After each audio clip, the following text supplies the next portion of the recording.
2절에 우리가 믿음으로 서 있는 이 은혜에 들어감을 얻었으며 라는 말씀을 가지고 이 시간 함께 은혜를 나누겠습니다. 바울이 계속해서 로마서 가운데에 구원을 이야기를 하고 있는데요. 이때 취한 방법이 무엇이냐? 율법과 믿음을 대조하는 것입니다. 그런데 우리가 자칫 잘못 알면 마치 율법은 좋지 않은 것, 오직 믿음이다, 이렇게 이해를 할 수가 있습니다.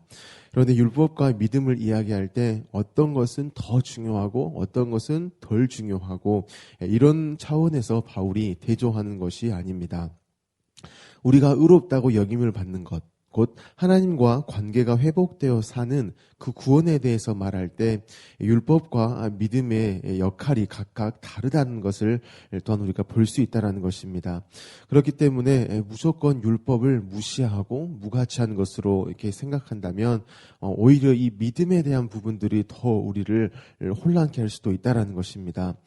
오히려 율법을 하나님의 목적대로 이해할 때에 우리가 오히려 그것이 우리에게 주신 복인 것을 또한 우리가 알 수 있다는 것이죠.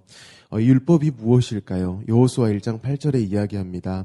이 율법책을 내 입에서 떠나지 말게 하며 주야로 그것을 묵상하여 그 안에 기록된 대로 다 지켜 행하라. 그리하면 내 길이 평탄하게 될 것이며 내가 형통하리라 라고 말씀합니다. 우리 입에서 떠나지 말게 해야 하며 주야로 묵상해야 하며 또한 기록된 대로 지켜 행해야 하는 것, 이때에 우리의 길이 평탄하게 되고 우리가 형통하게 된다라고 여호수아서에서 말씀하고 있습니다. 그래서 세 가지를 한번 나눠서 볼 수 있는데요. 율법은 입에서 떠나지 말게 하며 주야로 묵상해야 할 하나님의 말씀인 것입니다. 왜냐하면 지금 이 여호수아서에 기록한 이 당시를 기준으로 하면 지금 이스라엘 백성은 익숙하고 그들에게 편한 것이 바로 애굽에서의 경험입니다. 그 경험을 토대로 한 생활 방식이 지금 그들에게는 익숙한 상태입니다. 바로의 노예의 상태죠. 그래서 바로의 말에 따르면 이렇게 그들이 살 수 있었다라는 것입니다. 바로의 명령만 따르면 먹고 사는 데에 지장이 없었다라는 것이죠. 그래서 민수기 11장 5절에 이렇게 기록합니다. 우리가 애굽에 있었을 때에는 값없이 생선과 오이와 참외와 부추와 파와 마늘들을 먹은 것이 생각나거늘이라고 이야기를 한 것입니다. 과거 바로 밑에 있을 때는 그 명령만 따르면 먹고 사는 데에 문제가 없었던 그것이 익숙함이에요. 그들에게. 그렇기 때문에 그들이 그 애국 가운데 벗어나와서 새로운 환경 가운데 오자, 이런 고백을 하게 되었다는 것입니다. 그렇기 때문에 하나님께서는 이러한 이스라엘 백성을 바로의 노예에 있었던 그 자리에서 하나님의 자녀로 구원을 하셨습니다. 그리고 그 구원받은 자녀의 신분, 또 그 신분에 합당한 그 삶들을 살게 하시려고 이제 율법을 주셨다는 것이죠. 그리고 주야로 묵상하라고 하십니다. 왜냐하면 방금 고백했던 것처럼 어려움만 닥치면 애굽을 생각하는 그들이라는 것이죠. 구원을 받았지만 자신의 신분을 늘 망각한다라는 것입니다. 틈만 나면 애굽을 그리워한다라는 것이죠. 틈만 나면 바로의 노예로 살던 때로 돌아가려고 하기 때문입니다. 그래서 하나님이 구원을 하시고 율법을 주심으로 너희가 누구인지, 나는 누구인지, 너희는 어떻게 살아가야 할 것인지를 말씀하셨고 그것을 우리에게 주야로 묵상해라. 너희 계속해서 입으로 고백해라 라고 하셨다라는 것입니다. 율법은 두 번째로 기록된 대로 지켜 행할 말씀입니다. 이 말은 행동을 해내는 내 자신에게 무게중심이 있는 것이 아니고요. 그렇게 하라, 그렇게 지켜라 라고 말씀하신 분께 무게중심이 있는 부분입니다. 왜냐하면 하나님의 목적은 자녀 삼은 우리가 그 말씀들을요, 우리가 토시 하나 안 틀리고 지켜내는 것, 이것이 목적이 아니라는 것이죠. 사실 그 모든 율법들을 지켜 행하면 행할 때의 자녀됨이라는 인정, 이것을 받는다라는 게 아닙니다. 이미 자녀에게 주신 것입니다. 이미 자녀는 우리의 신분이라는 것이죠. 그래서 율법을 지키라고 하신 것은 너희는 자녀니까 이제 이렇게 살 수 있어. 자녀니까 이렇게 살아갈 수 있어. 이것을 말씀하신 것입니다. 구원받은 자의 행동 양식은 바로 이런 것이야 라고 주셨다는 것이죠. 즉 자녀가 지켜 행할 말씀은 이제 아버지로 인해서만 지킬 수 있다는 것입니다. 자녀가 무엇이냐면요. 자녀 딸랑 이것이 아닙니다. 자녀의 신분이라는 것은 반드시 아버지를 전제하고 있고 아버지의 어떠함으로 말미암아서 살아가고 있다는 것이죠. 그래서 율법을 지킬수록 하나님 없이는 살아갈 수 없는 자녀구나. 그래서 내가 구원을 받았구나. 내가 아버지의 자녀구나. 이것들을 알게 되어진다는 것입니다. 그래서 너희가 이것을 기록된 대로 지켜 행해라 라는 것은 그 지켜 행할 우리에게 무게중심이 있는 것이 아닌 그것을 말씀하신 구원하신 하나님께 있다라는 것을 말씀합니다. 그래서 하나님으로 말미암아서 자녀된 우리가 그 말씀을 기록대로 지켜 행할 때에 세 번째로 우리는 형통하게 됨을 경험합니다. 여기에서 말씀하고 있는 형통은 이제 문제도 없고 걱정도 없고 병도 다 나아버리고 어떤 사업에 망했을 때 부도난 것도 다 해결되어져 버리고 자식 문제도 더 이상 없는 어떠한 상황의 변화, 이것을 말하는 게 아닙니다. 물론 우리가 주 안에서 하나님의 자녀로 살아가면 상황들이 바뀔 때도 있습니다. 하지만 본질적인 뜻은 우리의 신분이 고아에서 자녀로 바뀌었고 그래서 우리의 인생이 혼자가 아닌 아버지와 함께하는 인생이며 아버지가 계시기 때문에 아버지의 어떠함을 실제로 맛보는 그러한 삶을 살아간다라는 것을 바로 형통이라고 표현을 한 것입니다. 아버지의 실제 이것을 맛본다라는 것입니다. 아버지의 실제가 무엇이냐? 아버지가 있음으로 인한 우리의 삶의 변화라는 것이죠. 가장 큰 것이 무엇이냐면 우리 가운데 믿음이 생겨버린다는 것입니다. 하나님으로 말미암아 믿음이 생기기 때문에 하나님 크기의 인생을 우리가 경험하게 되어진다는 것입니다. 고아와 자녀의 삶을 대조해 보면 아버지의 실제가 무엇인지를 바로 알 수가 있습니다. 고아는 그 누구도 믿지 않는 자를 뜻합니다. 하지만 나만을 믿는다라는 것이죠. 타인이 아닙니다. 나만을 믿는 자, 그가 바로 고아라는 것입니다. 그래서 내가 나를 믿기 때문에 믿는 대상의 영향력만큼의 삶을 살아갈 수밖에 없다라는 것입니다. 하지만 자녀는 믿는 대상이 이제 아버지가 되었다라는 것이에요. 아버지를 믿기 때문에 아버지의 정도 능력, 아버지의 어떠함을 우리가 살아간다라는 것입니다.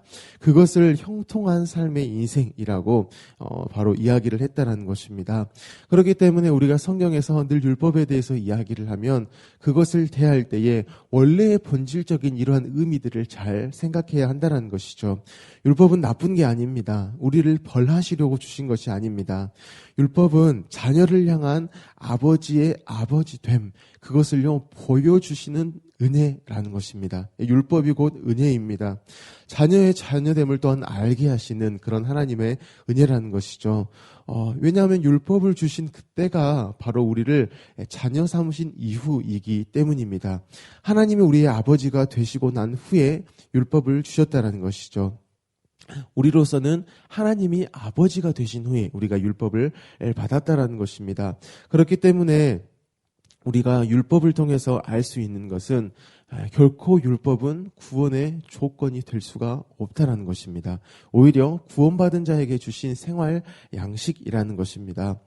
그때의 생활 양식은 하나님의 자녀로서의 생활 양식입니다. 아버지 없이는 살 수 없는 자, 그의 생활 양식이라는 것이죠. 그래서 율법은 지키는 우리에게 초점이 절대 있을 수가 없습니다. 말씀드렸듯이 자녀라는 것은요, 아버지가 전제된 것입니다. 아버지 안에 있는 우리를 이야기한다는 것이죠. 그래서 율법에 있어서의 초점은 우리를 구원하시고 우리를 자녀의 삶을 살게 하시는 바로 아버지께, 곧 하나님께 초점이 있다는 것입니다. 하지만 이러한 놀라운 은혜, 율법을 유대인들이 왜곡을 시켰다는 것이죠. 우리가 몇 주 전에 말씀을 들었습니다. 선민이었어요, 이스라엘들은. 하지만 그 선민, 하나님의 택함 받은 선민, 엄청난 자부심을 가지고 살았는데 그들이 한낱 이방인 바벨론의 포로가 되어져 버렸다는 것입니다. 왜 우리가 끌려갔을까? 선민인데 왜 이렇게 되어졌을까? 우리가 하나님의 말씀대로 살지 않았기 때문이구나. 그래서 끌려갔구나 라고 이야기를 합니다. 그래서 이제 율법을 지키기에 애쓰는 것이죠. 그런데 이 사실이 율법을 지켜야 구원받는 것으로 와전이 됩니다. 율법대로 살 실력이 없기 때문에 오히려 율법을 주신 하나님을 붙들어라, 이것을 하나님께서 목적으로 하셨는데 이제는 단지 그 행동 양식들만 지켜내는 것, 그래야 우리가 구원받고 그래야 말씀대로 살면 더 이상 이렇게 어려움을 당하지 않는구나, 이렇게 되어져 버렸다는 것이죠.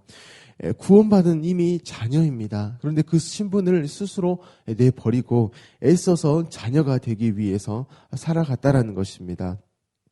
사랑하는 성도 여러분, 하나님이 주신 율법은 나쁜 게 아닙니다. 오히려 내가 그 하나님의 말씀이 들려오고 내 마음 가운데 이 말씀대로 내가 사는 것이 기쁨이야 라는 이런 마음이 든다라면요, 이미 우리는 하나님의 자녀라는 것이죠. 그것을 내가 지켜야 하나님이 인정해 주시고 그것을 지켜야 내가 어떻게 구원을 받는 것이 절대 아니고 이런 것을 내가 살아가야겠구나라는 마음이 곧 하나님께서 나를 자녀 삼아 주셨다라는 그 증거라는 것입니다. 그리고 하나님께서 그 말씀대로 또한 살아가도록 계속해서 우리와 함께 하신다라는 것이죠. 그렇기 때문에 율법은 은혜요, 곧 하나님의 선물이라고 이야기할 수 있습니다. 그런데 이러한 놀라운 사실들이 우리에게 믿어지는 것, 그것이 바로 아버지로부터 온다라는 것을 기억하셨으면 좋겠습니다.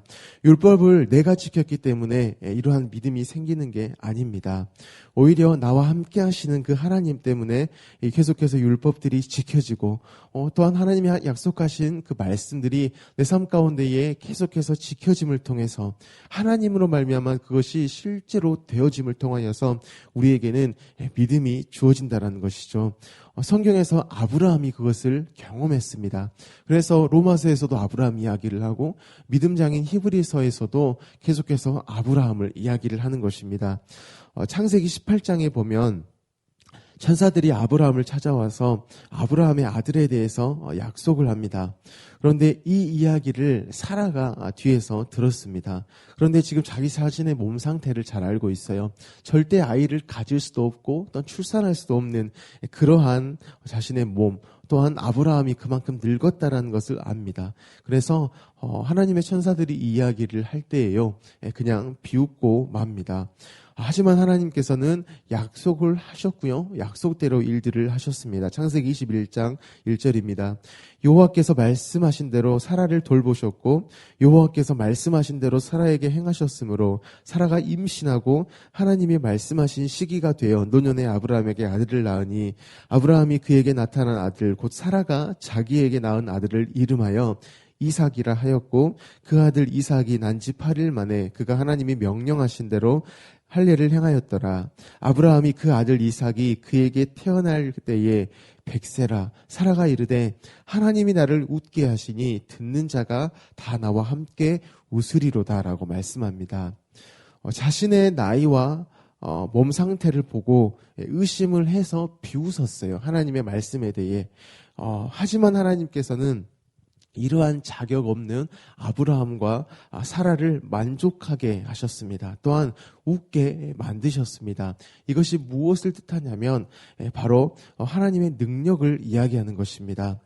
그렇기 때문에 로마서 4장에서 아브라함을 통해서 소개되어지는 믿음, 이것은 아브라함의 어떠함으로 되어질 수 없고요, 오히려 하나님의 능력을 표현하고 있는 것을 알 수 있습니다.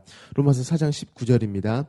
그가 100세나 되어 자기 몸이 죽은 것 같고 사라의 태가 죽은 것 같음을 알고도 믿음이 약하여지지 아니하고 믿음이 없어 하나님의 약속을 의심하지 않고 믿음으로 견고해져서 하나님께 영광을 돌리며 약속하신 그것을 또한 능히 이루실 줄을 확신하였으니 이러므로 그것이 그에게 의로 여겨졌느니라 라고 이야기합니다. 여기에서 믿음이라는 것의 의미는 무엇이냐면 자격 없는 아브라함과 사라를 만족하게 하시고 웃게 하신 하나님의 능력이라는 것이죠. 그래서 하나님께서는 그 믿음을 바로 하나님의 의로 여기셨다라고 말씀하고 있다는 것입니다. 창세기 21장 가운데에서 볼 수 있는 아브라함과 사라의 처지는요, 절대 믿음으로 의롭다함을 받을 수 없는 자라는 것입니다. 창세기에서의 주어는 하나님이 아니시고 그들이라는 것이죠. 그들의 형편을 지금 이야기를 하고 있다는 것입니다. 하지만 로마서에서는요, 하나님이 주도권을 가지시고 하나님이 어떠한 일을 하셨냐, 그로 말미암아서 그들이 어떠한 존재로 불리움 받았냐, 이것을 이야기하고 있다라는 것입니다. 바로 그들이 하나님으로 말미암아서 믿음을 갖게 되어지고요, 그 믿음이 또한 하나님께서는 의로 여기셨다라는 것을 이야기한다라는 것입니다. 그래서 바로 그 믿음이 곧 하나님의 능력이라는 것이죠. 그랬기 때문에, 능력이기 때문에 그들이 감히 구원에 대해서 어떠한 이야기를 할 수 있다라는 것입니다. 하나님의 능력이기 때문에 바로 그들이 구원 가운데에 있다라는 것, 그것을 이야기할 수 있다라는 것입니다. 사랑하는 성도 여러분, 하나님께서 우리에게 율법을 주시고 또한 하나님께서 계속해서 그 말씀이 지켜지는 일들을 통하여서 우리가 믿음이 생기고 그로 말미암아서 우리가 그 믿음을 의롭게 여김을 받으며 계속해서 그 믿음이라는 삶의 방식으로 살아갈 수 있는 그 이유가 무엇이냐면 이미 우리에게 구원이 임하였기 때문입니다. 이미 우리가 하나님의 자녀이고요, 또한 자녀이기 때문에 하나님은 자녀를 향하여서 아버지의 일들을 계속해서 하시기 때문입니다. 하지만 때로는 이 놀라운 사실을 잊은 채 우리가 스스로 자녀 되려고 그 말씀들을 지키려고 한다는 것입니다. 그리고 내 능력을 기준으로 해서 계속해서 나아갈 때에 오히려 율법이 지켜지지 않음을 경험한다는 것이죠. 아브라함으로 이것을 말한다라면 하나님이 그에게 약속하여 버리셨지만 자신과 사라의 몸이 그럴 수 없다고 생각해서 비웃어 버린 것입니다. 하지만 그러한 비웃음에도 하나님은 아버지의 자리를 놓지 않으십니다. 하나님은 우리의 어떠함에도 아버지의 자리를 포기하시지 않으십니다. 계속해서요, 우리에게 있어서의 나의 능력, 우리에게 있어서의 너희가 의지할 능력, 곧 하나님의 능력, 그것이 너희를 구원하였고 지금도 함께해, 지금을 살아가는 우리에게도 함께해, 이것을 끊임없이 보여주신다는 것입니다. 하나님은 우리에게 자신의 어떠함을 계속 보여주십니다. 약속대로의 일들을 하십니다. 그것을 지켜가십니다. 그로 말미암아서 신실하신 분임을 우리에게 보여주시고 그로 말미암아 우리가 믿음을 갖게 하시고 그 믿음이라는 삶의 방식으로 살아가게 하시는 것입니다. 그래서 하나님께서는 그 믿음에 대해서 의롭다, 그 믿음이 의롭다라고 이야기를 하시는 것입니다. 그게 로마서 5장 2절입니다. 또한 그로 말미암아 우리가 믿음으로 서 있는 이 은혜에 들어감을 얻었으며 하나님의 영광을 바라고 즐거워하느니라라고 이야기합니다. 믿음으로 서 있는 것, 믿음으로 의롭다 하심을 받았다라는 것, 하나님의 자녀가 되어졌다라는 것, 이게 바로 하나님의 은혜라는 것이죠. 그곳 가운데 우리가 들어감을 얻었다라는 것입니다. 이 놀라운 사실을 기억하시고요, 삶을 살아가셨으면 좋겠습니다. 계속해서 이 이야기는 우리에게 실제가 되어질 것입니다. 하나님은 이거를 단회적으로 우리에게 말씀하신 것이 아니고요, 우리 삶의 앞으로도 꾸준히 경험되어질 사실이라는 것이죠. 계속해서 너희가 구원 가운데 살아갈 수 있는 이유가 무엇이냐면 바로 나 때문이야. 내가 아버지이기 때문이야. 내가 계속해서 책임져 가고 있기 때문이야. 이것을 우리에게 알게 하신다는 것입니다. 혹시 인생이 팍팍하시다라면, 인생 가운데 한숨만 늘어난다라면요, 분명합니다. 나 스스로 다시 고아의 자리로 가버렸기 때문입니다. 그렇기 때문에 속히 아버지께 돌아가시길 바랍니다. 아버지를 다시 회복하시고요, 계속해서 이렇게 기도하시면 좋겠습니다. 단순히 나의 한숨을 자아내는 그 문제의 어떤 드러난 그 현상, 이러한 것들만 가지고 기도하시지 마시고요, 내게 한숨이 나온다라면 내 신분을 가지고 바로 기도하십시오. 내 신분이 무엇이었는지 하나님 더욱더 알게 하십시오. 이렇게 기도하시라는 것입니다. 그때에 하나님께서 무슨 일을 하시냐면요, 내가 이 문제 너에게 해결해 줄게, 이렇게 바로 이야기하시는 것이 아니라 내 이름을 불러주시는 거예요. 사랑하는 나의 자녀 누구야? 먼저는 우리의 신분이 무엇인지를 다시 확인케 하시고요. 그 신분에 합당한 삶들을 하나님께서 말씀하신다라는 것입니다. 이 말씀이 들릴 때에 마치 누가복음 15장에서 거리가 먼데 달려와 목을 안고 울었던 그 아버지, 나를 끊임없이 기다렸던, 왜? 하나님 차원에서는 우리는 절대 자녀가 아닌 적이 없다라는 것이죠.